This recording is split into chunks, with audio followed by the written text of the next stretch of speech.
Alfonsina agus an bhfuil. Podcréile, le tarlach mac an mí.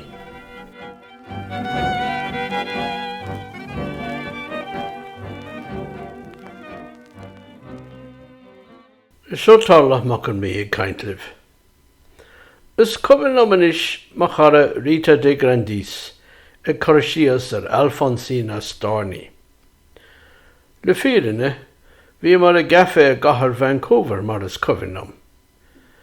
Dinne de fidí mór in a Argentina in san 1930 le ba Alfonsina mar a tugtar irthaí de ghná. Is I Ticino na Helvéise a rogo Alfonsina I mala beag ar a bhanam dó Sala Capriasca in Acre de Lugano.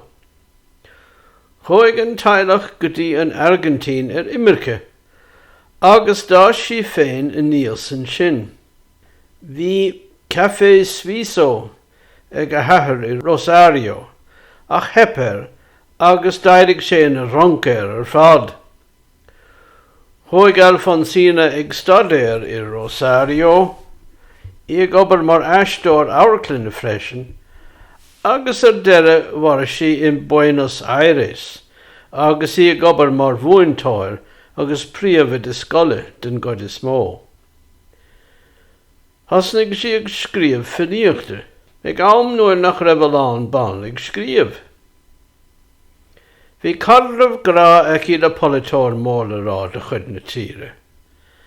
Bhí páiste neamhglathach ag I uaig. Lean sí ar aig ag scríomh finíochta. Ach bhí cuad a haithas ag an uirthi, dondómh. Bhfuiltin is traum I. Deire sa bhliain 1938, shiúil sí isteach san Aegean Atlantach chós de Mar de Plata in Acre de Buenos Aires, agus níor tháinig sí ar ais. Ar éon chumme is I Rita de Grandis Argentínach de bhunna idálach a chur ar an álas me faoi Alfonsina Storney. Dinne sí an scéal. Inis tá me ann I Ticino ag fechant ar an áit in a rugó I, mar chuaigh me amach go Sala Capriasca. Sa ráid bhfuil beag is Sala Capriasca, agus cosúil in an eile den is ráid bhailte beaga an seo I Ticino, is ar éigen a bhecha isagat gúil sé ann, agus tú ag tumáint haris ar an móthar mór. Mar is réigiún mór torasóireachta I Ticino, agus tithe síre agus árasán síre lucht an airgid ó thógáil in ngach áit. Agus is cahar cuiseach tábhachta I Lugano, agus an ceantar ó thuaich uthi á úsáid mar fóbhaile ag na daoine a bhíonn ag obair sa chathair. Mar sin tá cuma nua aimsire ar an áit. Ach má stopan tú ag teachan phobal Sala Capriasca, leis sin sean chlogás cluthe, agus má héann tú isteach ar an lána beag go dtí an Núcleo, Críleabhar an Bhaile, beidh tú ag dul isteach I nán ar fad eile. Mar is beag athróú a rinneadh ar chuma an bhaile seo, ar na tithe, ar na gceartaí, ar na lánaí agus na rithe na stairí, le céad nó gá chéad bliain dearfá. Téann tú suas an lána, an Núcleo, tugann an ciúnas chuad, fágtar torann an glóistáin ag réamh a hartar an móthar mór I dtí dhiúig. Ag an cúpla nómad tátam ag an Piazza, plás beag I lár an bhaile. Tá gachrad ciúin in san áit. Is beag duine a ectar. Ní ag amach caitsig ag siúil go maul ar na lánaí, agus aríam an tórnach I géin ar an tránó na brothalach seo sa saoire. Tá córthas ráid I dearg nua córthas suas ar bhaile sa Piazza. Léime, deirinn sé Piazza Alfonsina Storney, poetessa, 1892 go dtí 1938. Mar sin tá ómós á thabhairt ag locht an bhaile don bhain seán is. Ó sí an duine is mó le rá a tháinig as an áit riamh. Ní mar sin a bhí a gánaí. Tháinig sí ar eis go Ticino ón Argentín gá uair agus í ag teistil san Eorp in san aimsir idir an dá choga. Ach níor chorú fáilte mór rimpi. Bhí na daoine seo cún gaigantu go fáil ag an am. Agus tagar an smaoinemh chuim go méidir nach raibh idáris níofa aici a thuile, mar a hála le mar chara ríte. Ar chuir be, ní gá ach féchant ar an teachas mó ar an blástra, data go geall agus gá chrán palm ag fás ó scóir an doris agus an bhalcóin, agus sin teach brethe Alfonsina agat, mar bhí an teilech na chónaí ann trád á raibh. Feici tú plec chuoinecháin ar aigantí a chur rialtas na Argentína suas in san 1960. Inniu agus méid teistil an seo, tá feis ceáil agus le tríochta á sinóla ar feis seachtaine. Cínsa go bhfuil ahrú mion taka ar bhaintear an bhaile ón am go rugó Alfonsina.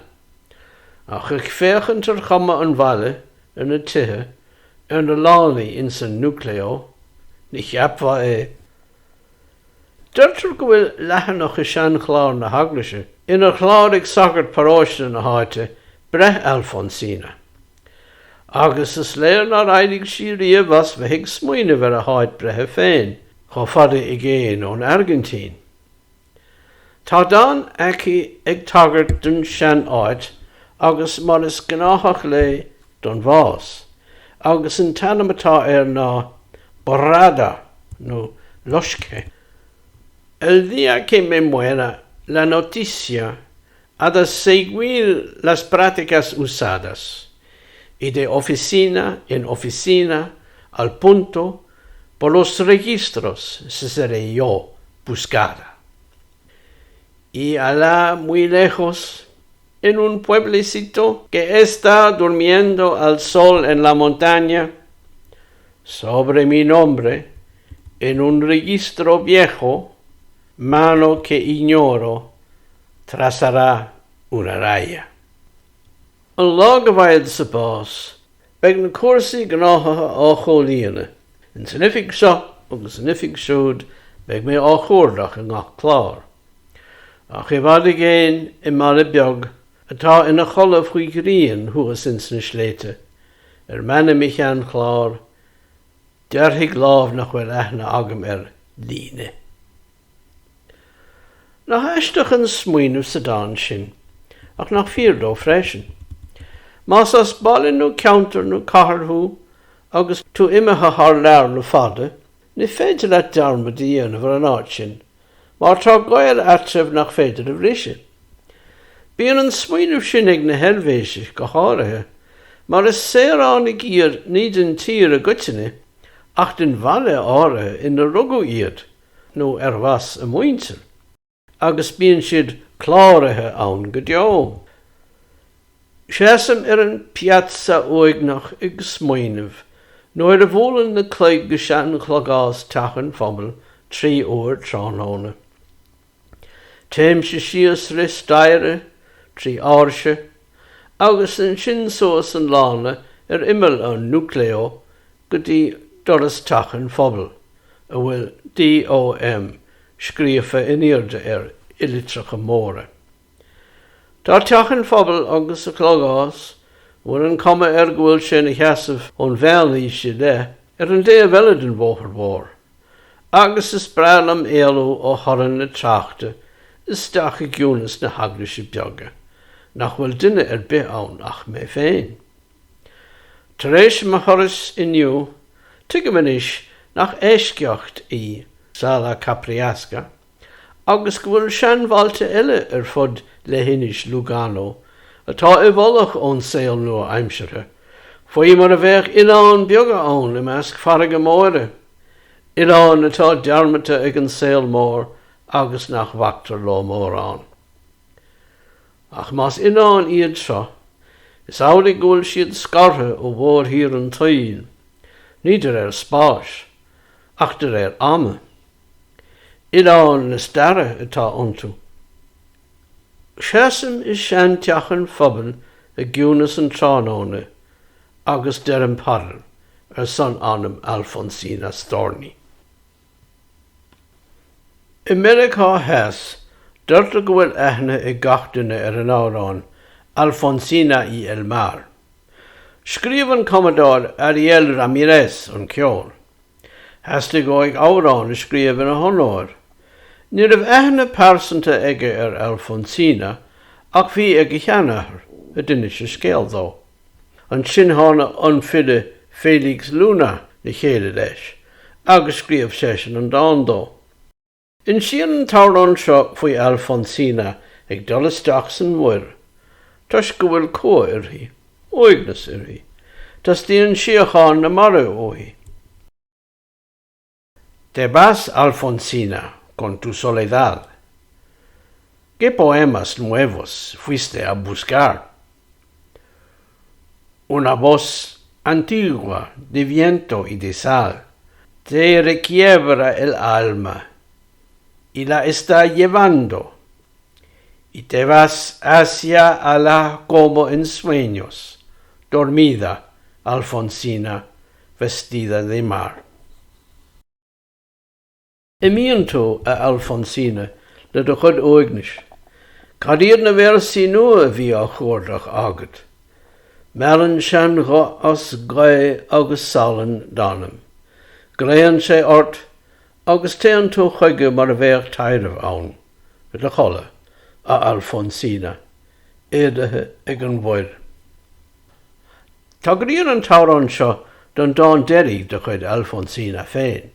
Scríobh sí cúpla lá roimh a bás. Voy a dormir, tas díon óim dul a chola inis. In san dáin seo, derann sí le banaltra éigean an labba a chóirúdaí ó tharla gúil sí chó tíirseach sin.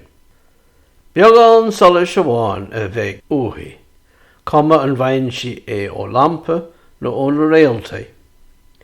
Agus dála an scéal a siise leis an manaltra an aithnead seo, má chuireann sé féin fear an aithnead éigean, gléach orm, aber leis nach fiú bheith gléach a ríis, mar tá mé imithe. Scríobh sí an dáin seo, agus chuir sí go dtí La Nación é, nuacht dáin le I Buenos Aires, roimh dé lámh a chur na bás féin. An scríomh ná le bhí inti go dtí an deire. Chan Mercedes Sosa an tárán seo Alfonsina y El Mar go minic. Bise an táránaí cáiliúil de chud na Argentíne a bhí na blianta dóiríocht, nuair a bhí an deachtáireacht agus an cogasálaach I réim sin.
San árán seo, chuireann an fide ceistear Alfonsina cá bhfuil a tríal, agus cadatá á chuardach ógás an bhfuil. Dáin nua, inspiráid nua béidir dá leis. Ach measam féin go bhfuil freagran na ceiste agam féin inis. Agus í a gimimecht an aigéan Atlantach ó Mar de Plata chósta na Argentíne. Is álaigh go bhfuil tríal aici an órap, Ticino, Sala Capriasca, agus bhealach éigean Denan si an tros, a ríis agus a ríis eile. Mar tagan si. Tagan long ó Valparaiso. Sin Alfonsina agaibh. Is idir goálaí í, idir an órap agus an Ileán úr, idir an bheanbhail agus an Atlantach, idir an lár, órap na Heorpa, agus an bhorimil. Ní saoil amháin, saoil trúi amháin, atá is saoil Alfonsina. Is mitas é dúin ile, atá gobar le helimintí céanna an taín.